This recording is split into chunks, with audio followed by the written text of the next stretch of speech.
Epsilon.2. Nociones clásicas del poder y errores en su concepción según Deleuze. Se ha solido concebir al poder eminentemente desde la politología.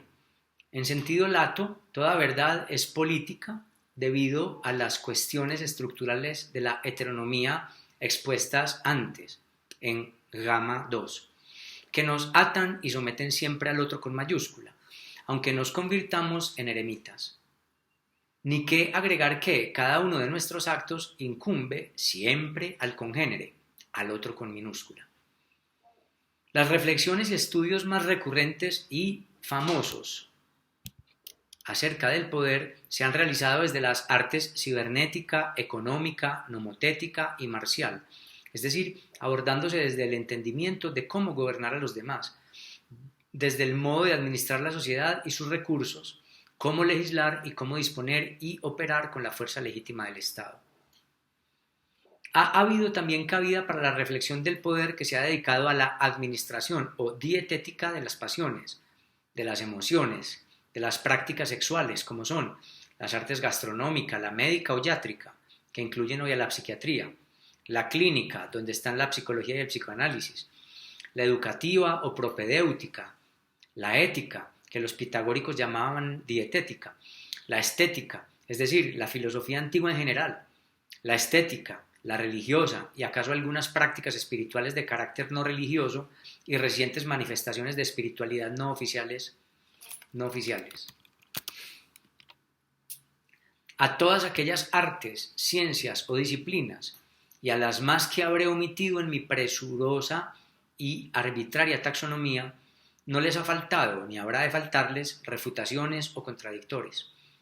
Hacen su aparición el humor, algunos cinismos, las diferentes formas de anarquía, las rebeliones, la antipsiquiatría, algunos ateísmos y materialismos, algunos celibatos, como las asexualidades modernas que se oponen a la hipersexualidad y a las etiquetas tradicionales, o hasta los hedonismos disolutos, los libertinos ilustrados, hijos de interpretaciones y ciencias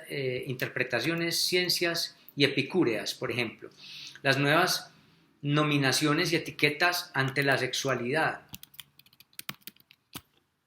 Repito que es que me perdí, dice.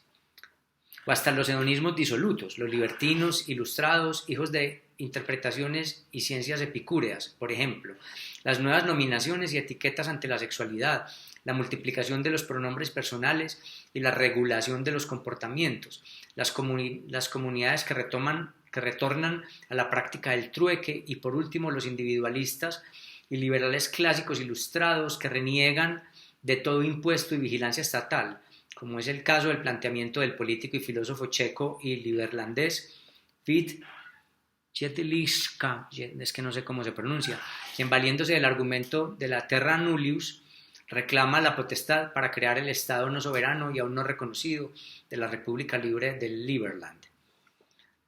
Recuerdo todas estas últimas enunciaciones son posibles refutaciones o cinismos ante las formas de poder que se van erigiendo.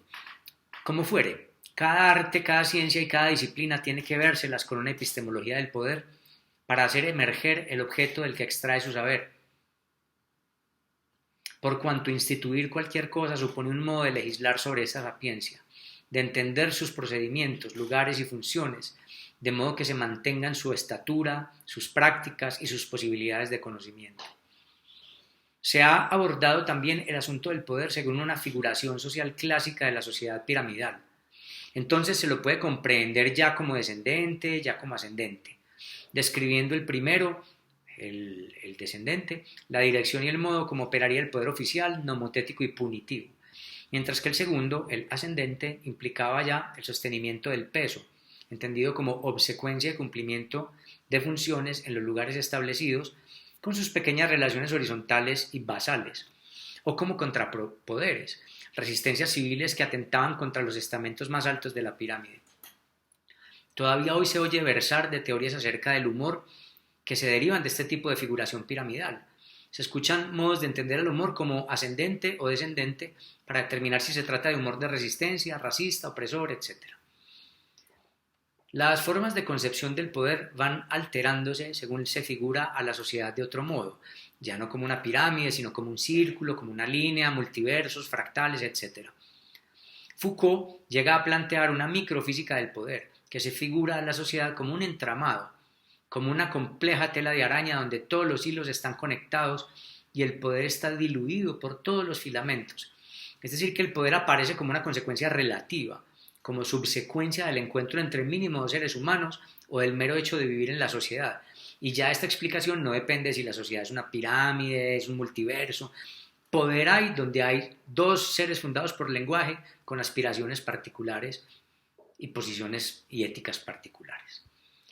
También se ha abordado el poder según se asumían los modos de gobierno, la dureza de las leyes, la responsabilidad del Estado y de los ciudadanos, el poder de izquierda, el poder de derecha y últimamente se habla del poder desde el centro. El filósofo Gilles Deleuze planteó lo que él estimó errores en la concepción del poder. Aunque procederé a enunciarlos, habría que preguntarse por qué son errores o en qué sentido el filósofo los tachó de tales, aunque no podrá hacer este análisis en este texto o en esta lectura. Enuncio. A partir de aquí son los postulados o errores que declara Gilles Deleuze. Postulado de la esencia o del atributo. Error que consiste en que el poder es una participación de una esencia que algunos tendrían de nacimiento o que podría llegar a ser conferida a algunas personas por mandato de alguien que ostenta esta esencia, que tiene que ver pues con la potestas, la dignitas, la axia y todo esto y la autoritas que hablábamos anteriormente. Postulado de la propiedad. Se trata de un error que consiste en que alguna clase podría apropiarse del poder cabalmente, como si el poder fuera algún objeto del que alguien pudiera apropiarse. 3. Postulado de la localización. Error que reduce el poder únicamente al poder del Estado localizado en sus aparatos. 4. Postulado de la legalidad. Error jurídico que consiste en considerar que la ley expresa al poder, determinando qué será legal e ilegal, qué lo legítimo y qué lo ilegítimo. El poder sería el discurso que pronuncia la ley y se igualaría con el concepto de soberanía o señorío. 5. Postulado de la modalidad o de los modos de acción. Error común de los activistas de izquierda que piensan que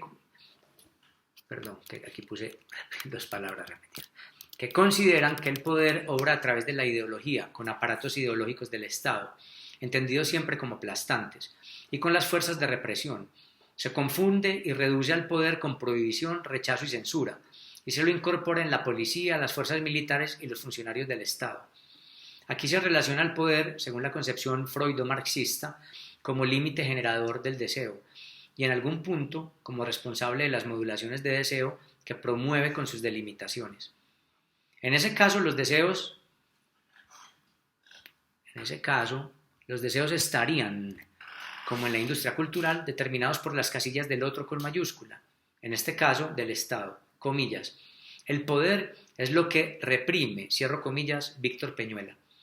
De esta concepción surge la del intelectual de izquierda, que comprehende la verdad como emancipación del poder y como expresión de lo que la represión quiere que se mantenga en silencio y que se estima a sí mismo como denunciante, agente liberador, maestro de la denuncia, previsor de tiempos mejores. Esgrimiendo este postulado es fácil caer en la cantinela de, comillas, culpar al poder de todo lo que nos pasa, cierro comillas, pasando del optimismo revolucionario inicial al pesimismo existencial. 6. Postulado de la subordinación. Error que se debe a un enfoque exclusivamente economicista de la sociedad y del poder. Aquí se concibe al poder desde la derecha como valor de cambio, como circulación y mercancía. Desde la izquierda se lo entiende como superestructura, ideológica, jurídica, económica y política, y la infraestructura, la base económica.